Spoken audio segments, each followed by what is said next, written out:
বাংলা সাহিত্যের ঐতিহ্য দীর্ঘদিনের, আর দীর্ঘদিনের এই ঐতিহ্যের ভেতরেই আমরা বাংলা সাহিত্যের ভেতরেই পাই গল্প, উপন্যাস, প্রবন্ধ, ছোট গল্প, রম্য রচনা, ছড়া, আরও অনেক কিছু।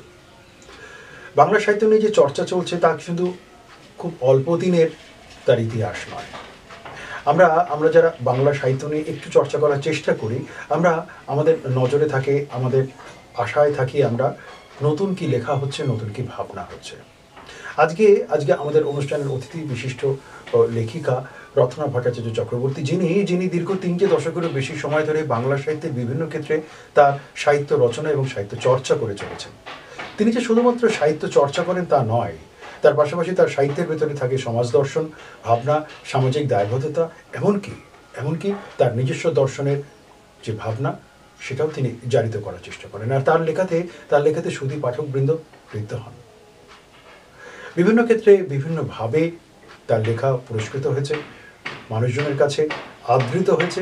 এই আদৃত এবং পুরস্কার আবশ্যিকভাবেই রত্নাদি সাহিত্য দর্শনের যে নির্মাণ, সেখানে তার দায়বদ্ধতা আরও অনেক বেশি বেড়ে গেছে। আজকে আমাদের সাথে রত্না ভট্টাচার্য চক্রবর্তী রয়েছেন অতিথি হিসেবে, এবং তার সাহিত্য দর্শনের যে ভাবনা, তার যে এই যে পথ চলা, এই পথ চলার সাথে আজকে আমরাও কিছুটা পথ চলবো তার অভিজ্ঞতার নিরিখে, তার ভাবনা শরিক হয়ে। নমস্কার রত্নাদি, আমাদের অনুষ্ঠানে আপনাকে স্বাগত। নমস্কার। জীবনের দর্শনের ক্ষেত্রে দীর্ঘদিনের পথ চলা, এবং এই যে পথ চলার ভেতরে সাহিত্য, লেখার দর্শন, কিন্তু আপনার নিজের ক্ষেত্রে একটা খুব অন্য রকমের একটা দর্শন আছে। সেটা হলো যে আপনি সমাজ ভাবনা নিয়ে যেরকম লিখছেন, তেমনি পাশাপাশি আপনি কিন্তু সাহিত্যের বিভিন্ন ক্ষেত্রভূমিতেও বিচরণ করছেন। এইটা কি করে সম্ভব হলো? এটা আমি যখন যেখানে যা লিখি ভাবি, তখন আমি তার সাথে আমি সেই জায়গাটায় সেই ব্যক্তিটার সাথে নিজেকে এক করি, তার জন্য আমি এগুলো করতে পারি। এই যে করতে পারা মানে তার সাথে একাত্ম বোধ করছে। যখন গল্প লিখছেন তখন গল্প, খুব স্বাভাবিক ব্যাপার। যখন উপন্যাস হচ্ছে উপন্যাস, ছোটদের নিয়ে আপনার বেশ অত্যন্ত জনপ্রিয় বই রয়েছে, এবং এই যে উপন্যাসের ক্ষেত্রে একরকম ধারা, তার বহুধা চরিত্র, অনেকটা কল্পনার জগৎ, অনেকটা ভাবনা। কিন্তু আপনার সাথে কথা প্রসঙ্গে হয়েছিল যে আপনি অনেক ক্ষেত্রেও কিন্তু আপনার নিজের বাস্তবিক জীবন বা দর্শন, যেটা একটু আগে আপনি বললেনও বটে, তা কিন্তু আপনার লেখার ভেতরে এসেছে। এইগুলোকে চর্চার সূত্রতার ভেতরে কি করে আনতে পারেন? এগুলো চর্চার সূত্রে আনতে পারি, কারণ আমি যখন এগুলো দিই, আমার নিজের ব্যক্তিগত জীবন, আমার যেসব ছোটোবেলাকার সঙ্গী সাথী বন্ধু, যেসব মানুষদের সাথে বর্তমানে মিশছি, তাদের সবাইকার কিছু না কিছু থেকে যায়। মানে আমার সমস্ত কিছুই বাস্তব অভিজ্ঞতার থেকে আমি লিখছি এগুলো। এই যে জীবনের যে জীবনের অভিজ্ঞতা প্রত্যেকটা মানুষের ক্ষেত্রেই তো থাকে, সেটাই স্বাভাবিক, জীবনকে দেখার অভিজ্ঞতা। কিন্তু শুধু দেখার অভিজ্ঞতা থাকলে তো হবে না, থাকতে হবে নিজস্ব সৃজনশীলতার দক্ষতা। সেই সৃজনশীলতার তুলিতে কি করে আঁকা হয়ে যায় গল্প, উপন্যাস, ছড়া? ওটা আমি নানাভাবে চেষ্টা করি, একাত্ম হয়ে যায়, কিছু কল্পনা, কিছু বাস্তব, এবং যারা রয়েছে তাদের ভিতরে আমি নিজেকে যেন দেখতে পাই। নিজের শৈশব, পরবর্তী জীবন, নিজের স্কুল লাইফ ইত্যাদিতে যে কোনো চরিত্র পেয়েছি, সমস্ত কিছুই আমি তার সাথে একাত্ম হয়ে আমি লিখেছি। তখন আমি সেই ব্যক্তিটিই হয়ে গেছি, কারণ তখন আমি নিজে থাকিনি। যার সম্পর্কে লিখছি তখন আমি তাতেই বিচরণ করছি মানসিকভাবে। বিচরণ করাটা একরকম, কিন্তু যখন একটা লেখা তৈরি হচ্ছে, যখন একটা গল্প লেখা হচ্ছে, একটা উপন্যাস হচ্ছে, একটা ছড়া হচ্ছে, একটা কবিতা হচ্ছে, সর্বক্ষেত্রে আপনার বিচরণ, কিন্তু সেটা তো শেষ পর্যন্ত পাঠকের কাছে পৌঁছচ্ছে, তাই না? তো এই যে পাঠক প্রিয়তার যে একটা লিপ্সা, সেটাকে কিভাবে আপনি চর্চা করেন? সেটা কিভাবে থাকে? ওটা আমার হয়ে যায়। লিখতে এলে কাগজ কলম নিয়ে বসলে নিজের থেকে কখন যে হয়ে যায় আমি বুঝতে পারি না। লেখা হয়ে গেলে ভাবি এটা আমি লিখেছি, এরকমভাবে তো চিন্তা ভাবনাটা আমি করিনি। কিন্তু লিখতে গিয়ে দেখছি জিনিসটা একটা অন্যরকম হয়ে গেল, এবং আমার নিজেরও বেশ আত্মতৃপ্তি পেয়েছি লিখে। লেখার সাথে কিন্তু আপনার লেখার যে চরিত্র, তার আপনাকে এগিয়ে নিয়ে যাচ্ছে, তাই তো? আপনি একেবারে গৃহবধূ, তার আগে যদিও আপনি চাকরি করতেন, শিক্ষয়িত্রী ছিলেন, প্রধান শিক্ষয়িত্রী ছিলেন, তার একটা বিশাল বড় দায়িত্ব, এই সমস্ত কিছু, সংসার, চাকরি, শিক্ষা জগতে থাকা, নতুন ছেলে মেয়েদের প্রত্যেক বছর তৈরি করে নেওয়া, ঠিক তার মাঝখানে ফুরসত পেয়ে যখন লিখছেন, তখন কি ওই জীবন দর্শনের যে প্রত্যেকটা অংশ, টুকরো যে অংশ, অনেক ক্ষেত্রে যে সময়, আপনি একটা সময় বলছিলেন যে একটা সময় তো সময়ই পাইনি, প্রচুর কাজের সূত্রতা ছিলাম, তারপরে যখন একটু অবসরের সূত্রতা যখন এলো, তখন কি সেই সূত্রগুলোকে পরপর জুড়তে পেরেছেন? সেগুলো করেছি, আমি আপাতত চাপা দিয়ে রেখেছিলাম, কিন্তু হঠাৎ লেখালেখি বন্ধ করে দিয়েছি। আমার ছেলে রীতিমতো গুরুমশাইয়ের শাসনে আমাকে বলেছে নিজের একটা আইডেন্টিটি তৈরি করো, তুমি লিখতে জানো, লিখবে না কেন তুমি? তারপরে ছেলে বললো যে তুমি সমস্ত কিছু কাজ ফেলে দিয়ে এটাকেই প্রায়োরিটি দাও। আর এই ব্যাপারে আমি পূর্ণ সহযোগিতা পেয়েছি আমার স্বামীর। উনি আমাকে হাতের গোড়ায় সমস্ত টিফিন থেকে খাবার থেকে সমস্ত কিছু আমার সাজেশন নিয়ে উনি যতটা পেরেছেন সাংসারিক কাজকর্মে আমাকে হেল্প করেছেন। ওনার সাহায্য না পেলে আর ছেলের এই গুরুমশাইয়ের মতন ঠেলা মেরে না নিয়ে গেলে আমার দ্বারা হয়তো লেখা হয়ে উঠতো না। এটা কিন্তু খুব অত্যন্ত সুন্দর বললেন যে একজন লেখক বা লেখিকাকে এই পেছন থেকে একটা তাগাদা দেওয়া। এই তাগাদাদের ভিতরে দুটো কাজ কিন্তু হয়, একটা হচ্ছে নতুন লেখা তৈরি হয়ে যায়, যিনি লিখছেন, যিনি লেখক বা লেখিকা, তিনি নতুন লেখাকে তৈরি করে নিতে পারছেন এক। আর একটা যেটা হচ্ছে সেটা হলো পাঠক কিন্তু নতুন লেখা পাচ্ছে। তাহলে এই যে তাগাদার সূত্রতে যখন আপনার যা নতুন লেখা হচ্ছে, যখন কোনো পাঠক মতামত দিচ্ছেন ভালো বা মন্দ, যে সমালোচনায় তিনি করুন না কেন, তখন আপনার অনেক দায়বদ্ধতা বেড়ে যাচ্ছে না? দায়বদ্ধতা অবশ্যই বেড়ে যাচ্ছে, কারণ বর্তমানে যা হয়েছে পাঠকের সংখ্যা তো কমে গেছে, ছেলেরা পড়তে চায় না, বাচ্চারা পড়তে চায় না, বাড়িতে বড়রাও পড়ানোর ব্যাপারে এনার্জি দেয় না। তবুও আশায় আছি, এখন মুষ্টিমেয় যারা আছে আমার বিচারে, যেসব অভিভাবকরা আছে, যেসব বাচ্চারা রয়েছে যারা পড়তে চায়, বই দেখলে যারা বই পোকার কথাই বলা যায়, তাদের মানে তারাই এই জিনিসটা টিকিয়ে রাখবে, পড়াশোনার জগৎটা। না, এই ক্ষেত্রে তো ধরুন একজন লেখক বা লেখিকারও তারও তো দায়বদ্ধতা আছে, তারও তো একটা নিঃসন্দেহে মানুষের জীবন আরো অনেক বেশি গতিময় হয়েছে, এটা অস্বীকার করার কোনো জায়গা নেই। এই যে গতিময়তার যুগে সময়তে দাঁড়িয়ে মানুষ এখন সোশ্যাল মিডিয়ার উপরে অনেক বেশি নির্ভরশীল, সে মোবাইলের উপরে অনেক বেশি নির্ভরশীল, সব ঠিক আছে, কিন্তু এই সমস্ত ক্ষেত্রে ভেতরে দাঁড়িয়েও যখন একজন লেখিকা যখন লিখছেন, তখন তার লেখার ভেতরে তো একটা অন্য কষ্ট আছে, একটা যন্ত্রণা আছে, একটা না পাওয়াও তো আপনার আছে, আবার একটা ভালো লাগাও আছে।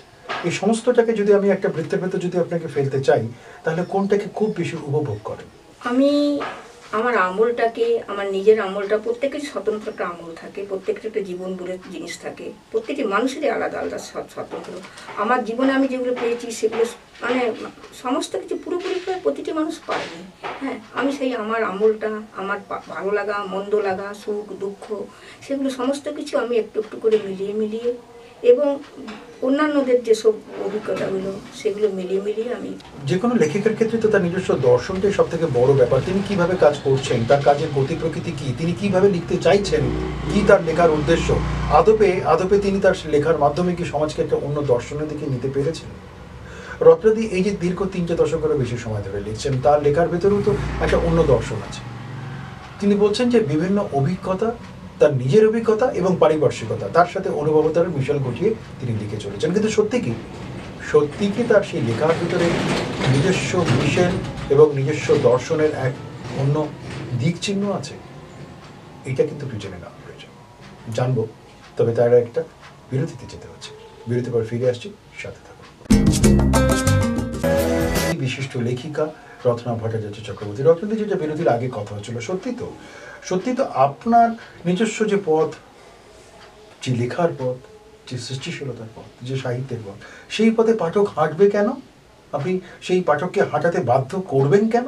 হাঁটা না হাঁটা সেটা তাদের ইচ্ছা, আমার যেটা ইচ্ছা সেটা আমি আমার মতো ভাবে লিখে গেলাম, যার ভালো লাগবে সে হাঁটবে। না, সেটা তো আপেক্ষিক কথা হলো, কিন্তু আপনারা তো একটা পাঠক প্রিয়তার ইচ্ছা তো থাকবে যে পাঠক আরো বেশি মানুষের কাছে পৌঁছক, এটা তো অস্বীকার করার জায়গা নেই। না, সেটা কি হচ্ছে, আমি আমার আমলটা তুলে ধরেছি, এইটাই আশায় আছি কারোর না কারোর ভালো লাগবে, কিছুটা ভালো লাগবে, পুরোপুরি যে ভালো লাগবে তার কোনো মানে নেই। পুরোপুরি ভালো লেগেছে, আমি আপন মনের মাধুরী মিশায় আমি লিখেছি, কিন্তু যে নেবে সে হয়তো পুরোটা নেবে না, কিছুটা হলেও নেবে। এই যে কিছুটা হলেও নেবে, এই কিছুটা নেওয়ার সাথে সাথেই কিন্তু আপনার দায়বদ্ধতা বেড়ে যাচ্ছে। কিছু পাঠক নিচ্ছে, এই কিছু পাঠক নিল, এই নেওয়ার সাথে সাথে কিন্তু আপনারও দায়বদ্ধতা বাড়ছে, তার মানে আপনাকে আরো বেশি লিখতে হবে। বর্তমান যে সময়ের ভেতরে আমরা বিচরণ করছি, আপনি যেহেতু পেশাগতভাবে শিক্ষয়িত্রী ছিলেন, খুব স্বাভাবিকভাবে নতুন প্রজন্মকে আপনাকে তৈরি করতে হয়েছে বছরের পর বছর। এই যে বছরের পর বছর নতুন প্রজন্মকে তৈরি করা, নতুন প্রজন্মকে দেখা, তাদের দৃষ্টিভঙ্গি আজ থেকে হয়তো 20 বছর আগে যা ছিল এখন তো তা নাই, এখন আরো অনেক বদলে গেছে।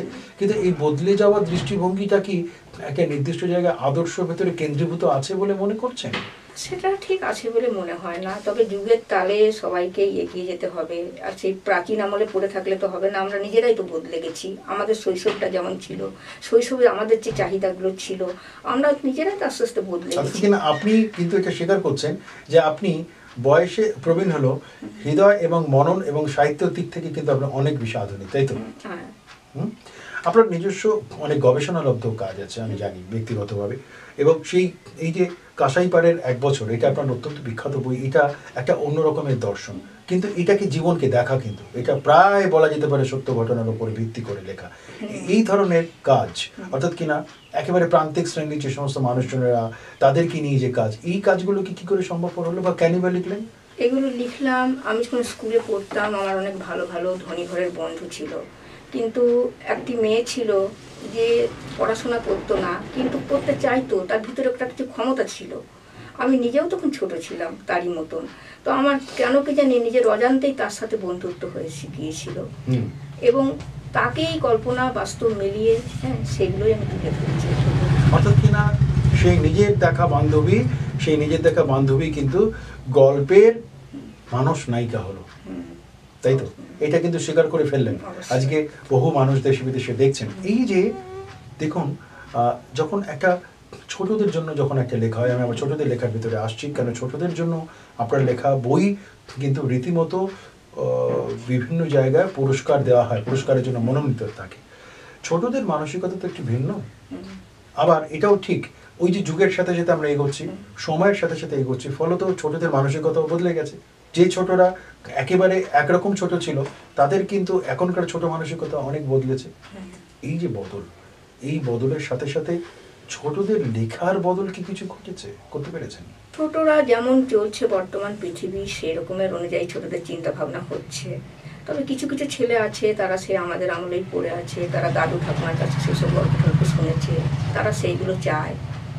তাদের হয়তো অনেকেরই মোবাইল টোবাইল ভালো লাগে না, এমন অনেক বাচ্চাকেও দেখেছি, কারণ আমি গৃহশিক্ষকতাও করি, এবং বছরের পর বছর তাদেরকে এমন বাচ্চা, তারা মানে প্লে গ্রুপ থেকে 3 বছরের থেকে তাদেরকে একবারে মাধ্যমিক উচ্চ মাধ্যমিক পাস করিয়েছি, আমার এই আন্ডারে থেকে করেছে তারা সব, মানে বছরের পর বছর তাদের দেখেছি।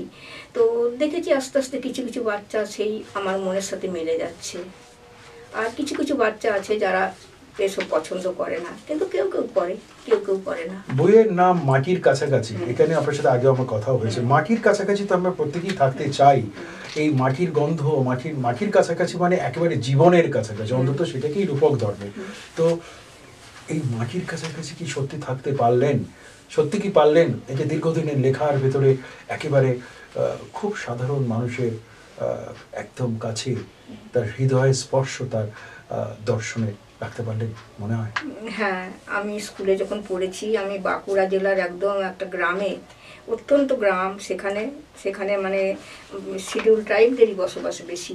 তো সেখানে আমার এইসব বন্ধুরা যারা ছিল, তাদেরকেই কল্পনার চোখে দেখে, কিছু কল্পনা, কিছু বাস্তব, কিছু নিজের অভিজ্ঞতা, সব কিছু মিলে তো আমি মাটির কাছাকাছি লিখেছি।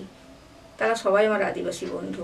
কিন্তু আপনার অনেক নস্টালজিয়া ফিলিংস আছে আপনার লেখার ভেতরে। আপনি বলছেন এখনো পরাণ কাঁদে ফিরে পেতে সেদিনের কংসাবতী তীর, নিবিপদ্ধহীন যেন উন্মাদ ভৈরব, সে পরকুলের মেলা, কাঁসাই কুমারী নদী তীরে, দিগন্ত বিস্তৃত মাঠ, সবুজের যেন শেষ নাই, মাথায় কনক চূড়, ঝিঙে শাল, সীতাশাল বাসমতি নিয়ে সেজে আছে হাসিমুখে আমাদেরই অভ্যর্থনা লাগি, দূরে পাহাড়ের চূড়া, নিকোনো মাটির ঘর।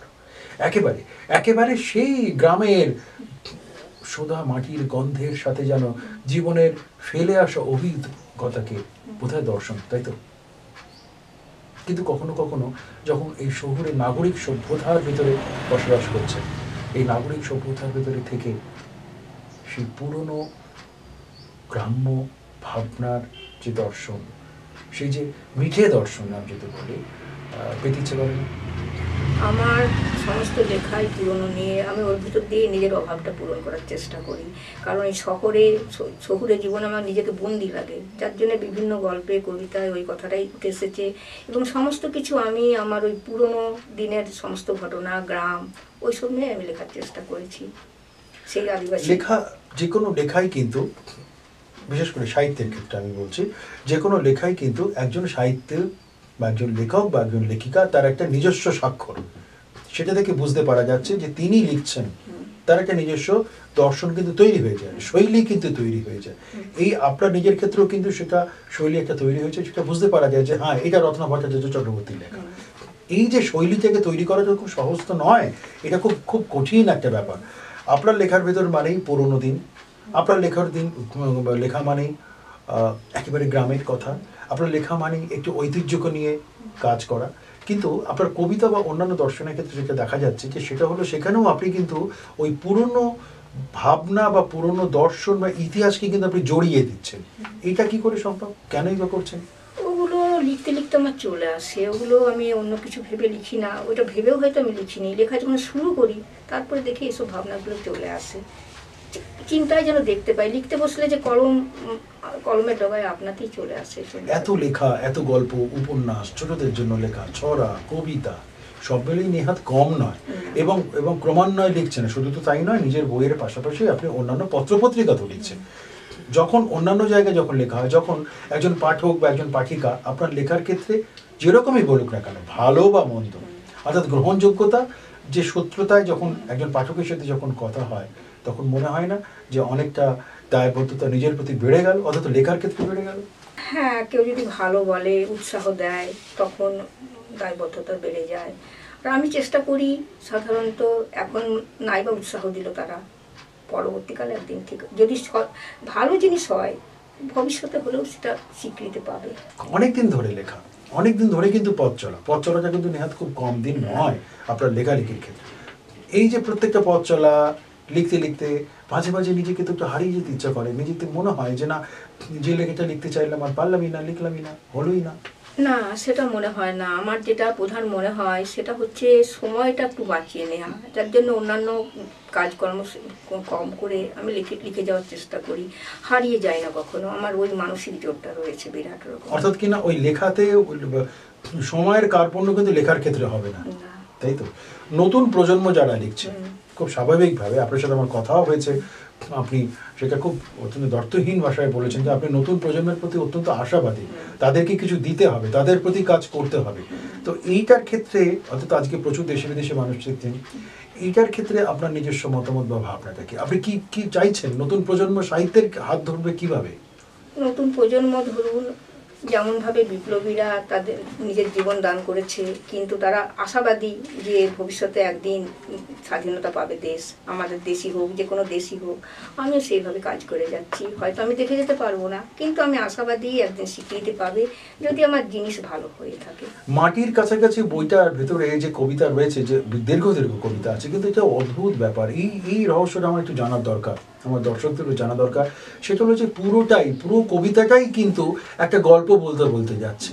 এখানে আবেগটা কিন্তু ওই গল্প বলার আবেগ, পুরনো দিনের আবেগ, ফেলে আসা স্মৃতিকে আঁকড়ে ধরার আবেগ। এটা কেন করতে চাইছেন? এটা কি খুব সচেতনভাবে লিখেছি, মাটির কাছাকাছি, কারণ আমি যেখানে কাটিয়েছি 3 বছর, তাদেরকে নিয়ে বিভিন্ন সময় বিভিন্ন ধারণা আমার মনে এসেছে। লিখবো ভেবেছি, লেখা হয়ে ওঠেনি আমার। কিন্তু পরবর্তীকালে যখন কলম ধরলাম, দেখেছি একের পর এক লেখাগুলো বেরিয়ে আসছে। শেষের দিকে এই পর্বের শেষের দিকে আপনাকে একটু বলতে চাই, সেটা হলো যে এই যে একজন আদ্যপ্রান্ত সংসারী মানুষ, আবার আদ্যপ্রান্ত দীর্ঘদিন শিক্ষয়িত্রী, এই সব কিছু মিলিয়ে কিন্তু আপনি তার আগে বলেছেন যে সময় টানা পড়েনকে খুব একটা গুরুত্ব দিই না, বরং তার ভেতরে সময়কে ভাগ করে লিখি। সংসারের কাজ মহিলাদের ক্ষেত্রে একটা বৃহৎ অংশ জুড়ে আছে, একটা বৃহৎ সময় জুড়ে আছে। সেই সময়ের পাশে যখন একটু ফুরসত পেয়েছেন বা যখন ফুরসত পান, তখন কি কলম হাতে উঠে আসে, নাকি লেখার জন্যই একটা নির্দিষ্ট সময় কলম আপনার হাতে থাকে? লেখার একটা নেশা, ও যার আসে সেই বুঝবে। কারণ যার জন্যে সময় বাঁচিয়ে সমস্ত কাজকর্মের ভিতরেই ওইটা মনে হয় যে কখন একটু সময় পাবো, কখন কাগজ কলম নিয়ে আমি বুঝতে পারবো, ছটফটানি লাগে। প্রয়োজনে রাত্রিরে সমস্ত কাজকর্ম সেরেও ঘন্টাখানেক হয়তো লিখলাম, 1 ঘন্টা 1/2 ঘন্টা যা পারি। সেটা লোকের কাছে অন্য জায়গায় বাইরে প্রকাশ করি না। আপনাকে আরেকটা ব্যাপার একটু জিজ্ঞেস করতে ইচ্ছে করছে, আক্ষেপ থাকে কি লেখক বা লেখিকার ক্ষেত্রে? সৃজনশীল মানুষের ক্ষেত্রে একটা আক্ষেপ থাকে, একটা নিজস্ব আক্ষেপ কি আছে? একটা গোপন আক্ষেপ সাহিত্যের ক্ষেত্রে, সৃজনশীলতার ক্ষেত্রে আছে? না, সেরকম আমার কিছু নেই। আমি লেখার ঝোঁকে লিখে যাই। এরপরে ধরুন আমি যদি দেখে যেতে পারি তো ভালো, নয়তো আমার পরবর্তীকালে হয়তো 10 বছর পরে, 20 বছর পরে কারোর না কারোর ভালো লাগবে। একদম শেষের দিকে আপনাকে একটা খুব অন্য রকমের প্রশ্ন করতে চাই। জীবন দর্শন, দেখা, নাগরিক জীবন, গ্রাম্য জীবন, শিক্ষয়িত্রী, সাংসারিক জীবন, সব কিছু মিলিয়ে টিলিয়ে লেখিকা রত্না ভট্টাচার্য চক্রবর্তী যখন নিজেকে নিজে যখন দেখেন, নিজেকে নিজে আয়নার সামনে যখন দাঁড়ান, হৃদয় আয়নার সামনে যখন দাঁড়ান, সৃজনশীল আয়নার সামনে যখন দাঁড়ান, তখন তার কি ইচ্ছে থাকে, কি ভাবনা থাকে, কি দেখতে ইচ্ছা করে, বাকি দেখেন? আমার ইচ্ছা করে এইটাই, যেন আমার লেখাটা নষ্ট হয়ে না যায়। 10 বছর হোক, 20 বছর হোক, 50 বছর পরে হলেও যেন কারোর ভালো লাগে। সেটা সেই সমাজ জীবনটা, সেই আমলটা আমার, সেই আমলটা যারা লোকে জানে, সে জীবনে গ্রহণ করতে নাও পারে, করতেও পারে কেউ কেউ, কিন্তু সেই আমলটা থাকবে বেঁচে। সময়ের কাছে আমরা বাধা বলে এই পর্বের কথাটা আমাদের একটু শেষ করতে হচ্ছে। এবং এই শেষ করার সূত্রতায় আপনাকে একটা জিনিস বলতে চাই, সেটা হলো যে অনেক দেখা, অনেক ভাবনা, অনেক প্রাপ্তি, অনেক অপ্রাপ্তি, সব কিছু মিলিয়ে টিলিয়ে আপনি কিন্তু আপনার খুব লোভাতুর হয়ে আছেন। আমার দৃষ্টতা মার্ক করবেন। কি লোভাতুর? সৃজনশীল লোভাতুর, অর্থাৎ পাঠকের কাছে এগিয়ে যাওয়া। প্রিয় দর্শক, এই থেকে যাওয়াটাই সব থেকে বড় কথা। দেশে এবং বিদেশে আজকে আমাদের অনুষ্ঠান দেখলেন। আমাদের অনুষ্ঠানে তো আপনারা জানেন, পশ্চিমবাংলা তথা সারা ভারতবর্ষের বহু বিশিষ্ট ব্যক্তিত্ব, লেখক লেখিকারা আমাদের এই অনুষ্ঠানে অংশগ্রহণ করেছেন। তাদের কথা আমরা শুনেছি এবং তাদের কথা শুনেও আমরা উৎসাহিত বোধ করেছি, আপনারাও উৎসাহিত বোধ করেছেন। রত্না চক্রবর্তী কিন্তু দীর্ঘদিন ধরে লিখছেন, দীর্ঘদিন ধরে তার লেখার সূত্রতার ভিতরে তিনি নিজেকে নিজে দেখার চেষ্টা করছেন। আমরা রত্নাদের সাথে শুধুমাত্র তার কথার মাঝখান দিয়ে তাকে একটুখানি বোঝার চেষ্টা করলাম, তাকে একটু দেখার চেষ্টা করলাম, তার সৃজনশীলতার দিকে একটু উঁকি মারার চেষ্টা করলাম। খুব স্বাভাবিকভাবে তার যে বই, তার এতগুলি কাব্যগ্রন্থ, উপন্যাস, ছোটদের জন্য লেখা, এগুলি আপনারাও যদি সংগ্রহ করেন বা আপনাদের সংগ্রহে যদি থাকে, খুব স্বাভাবিকভাবে আপনারা খুব সমৃদ্ধ বোধ করবেন, এই বিশ্বাসটা রয়েছে। এবং রত্না ভট্টাচার্য চক্রবর্তী কিন্তু এটাই বলতে চাইছেন, এবং দর্থহীন ভাষায় আপনি এটাই বললেন, পাঠকের কাছে যদি থেকে যাওয়া, অর্থাৎ ভবিষ্যৎ মূল্যের কাছে। প্রিয় দর্শক, কেমন লাগলো আমাদের অনুষ্ঠান লিখে জানাবেন, ফোন করবেন, SMS পাঠাবেন, এবং অতি অবশ্যই এই অনুষ্ঠান ইউটিউবে থাকছে। খুব স্বাভাবিকভাবে আপনাদের মতামত আমাদের কাছে অত্যন্ত অত্যন্ত মূল্যবান। আমরা অন্য আরেকটি পর্বে আমাদের প্রিয় লেখিকা, আমাদের প্রিয় রত্নাদি রত্না ভট্টাচার্য চক্রবর্তীর কথা শুনব। রত্নাদি, লেখার সূত্র থাকবেই, জীবনের সূত্র থাকবেই।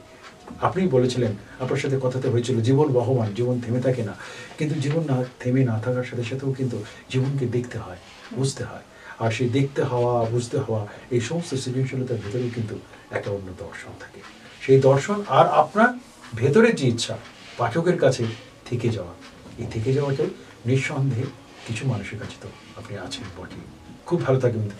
নমস্কার। নমস্কার। কবিতার নাম হচ্ছে মানুষ হতে হবে। কবিতাটি আঞ্চলিক ভাষায় লেখা। লিখা পড়া শিখাইল নাই অবুঝ বাপে মায়ে, মুরুক্ষ বাপ মাগো তুদে গড় করি চার পায়ে। বাপের কালে পেলম না কো সিলেট খাতা বই, পরকুল যাব পরকুল গেলম কই। বলল মায়ে স্বামীর ঘরে মিটাও মনের আস, মনের সুখে সিথা তুমি থাক্কো 12 মাস। বরের বয়স 19 20, কন্যার বয়স 12, শ্বশুর ঘরে কাজের গাদা, জোয়াল ঠেলে মরো। কোথা গেল ভাদু টুসু, কোথা ছাতো মেলা। বলল মায়ে মিটাও আশা, লিয়ে করলে ছেলিয়া। টেকাল জেগে চৌপর দিন, শ্রী পুরুষে খাটি, আজকে খাটি লোকের ঘরে, কালকে কাটি মাটি। যাদের ঘরে কামিন খাটি, ও বাবুরা ভালো। বলল সবাই শিক্ষা পেলেই জ্বলবে জ্ঞানের আলো। মুখ্য আমি, মুখ্য স্বামী, মুখ্য আমার ভাই, লেখাপড়া শিখবে ছেলে ভেবে নিলাম তাই। বাবার আমার কথাগুলান কেমন পাগল পাড়া। বলল সবাই ড্যাগডর হলে রুগী হবে কারা।